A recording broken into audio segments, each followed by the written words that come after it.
Teen climate activist to crowd of thousands, "We can't save the world by playing by the rules because the rules have to change. The politics that's needed to prevent the climate catastrophe, it doesn't exist today," says Greta Thunberg, a 15-year-old from Sweden.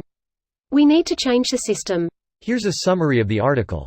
Addressing some 10,000 people in Helsinki on Saturday at what some campaigners are calling Finland's largest ever climate demonstration, 15-year-old Greta Thunberg urged marchers to fight for the major systemic changes that experts have said are necessary to limit greenhouse gas emissions and avert a looming climate catastrophe. "Today we use 100 million barrels of oil every day. There are no politics to change that. There are no rules to keep that oil in the ground, so we can't save the world by playing by the rules because the rules have to change. Everything needs to change and it has to start today," declared the Swedish teenager, who traveled to the capital city of her nation's Nordic neighbor for Saturday's massive march. Thunberg garnered international media attention when, ahead of Sweden's September election, she refused to attend school and instead protested outside the Swedish parliament, handing out educational pamphlets to passers-by. Now that the election has passed, the self-described climate radical and others who have joined the strike return to school for 4 days each week but still protest on Fridays. The climate is not going to collapse because some party got the most votes. The politics that's needed to prevent the climate catastrophe, it doesn't exist today.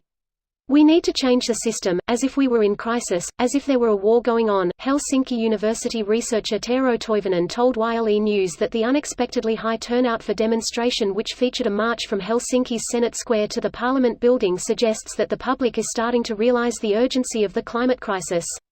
The demonstration comes on the heels of a recent report from the Intergovernmental Panel on Climate Change, the United Nations' leading body for climate science, detailing what the world could look like if the global temperature rises to 1.5 degrees Celsius and underscoring the need for rapid, far-reaching, and unprecedented efforts worldwide to prevent climate catastrophe. This post received a score of 78,746, with an upvote ratio of 72%. Here are the top comments in response to this article. "If I'm in a car and you're driving me towards a cliff edge which you seem to be unaware of, it's only natural that I'm going to try and wrestle the steering wheel from you." They know the cliff is there, but they're going to ignore it. Because they'll be long dead before they reach the cliff edge and it'll be someone else's problem when they do. Many of the older generation just lack empathy for the future because they won't be around. Also, I think it has something to do with refusing to believe they've been doing something so wrong their entire lives.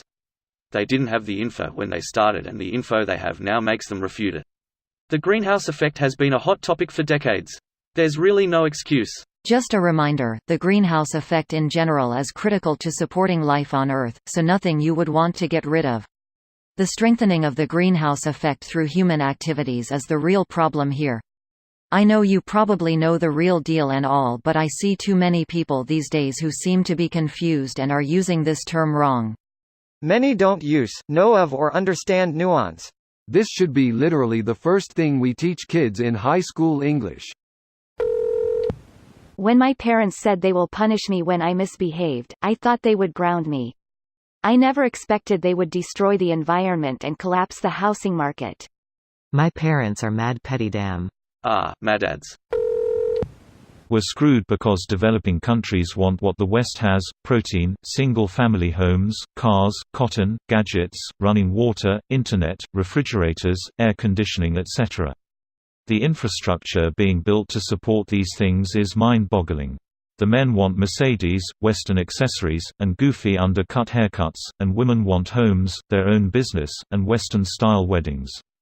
Globally, there is a net 1,600 coal-fired power plants being built right now. Well, that was a cheery read. But it's true. And what are we supposed to say in return? Yeah, we exploited your countries for your $1 per day labor while we experienced all of the material pleasures of the capitalist world, and now that you finally built yourselves up, yeah, we're not going to let you experience the same. The only option is to pay them to build green energy sources. But that's not exactly the political mood right now. That is actually part of the Paris Agreement. Western countries pays for shit and developing countries try to develop more environmental. Editing some sources in, because people are asking. The agreement itself. Vox article. Longer article with snippets from the agreement. This video was automatically created by Reddit to speech. The article and comments in this video were selected from Reddit according to their upvotes, and any paraphrasing was performed by smmry.com, without any human intervention.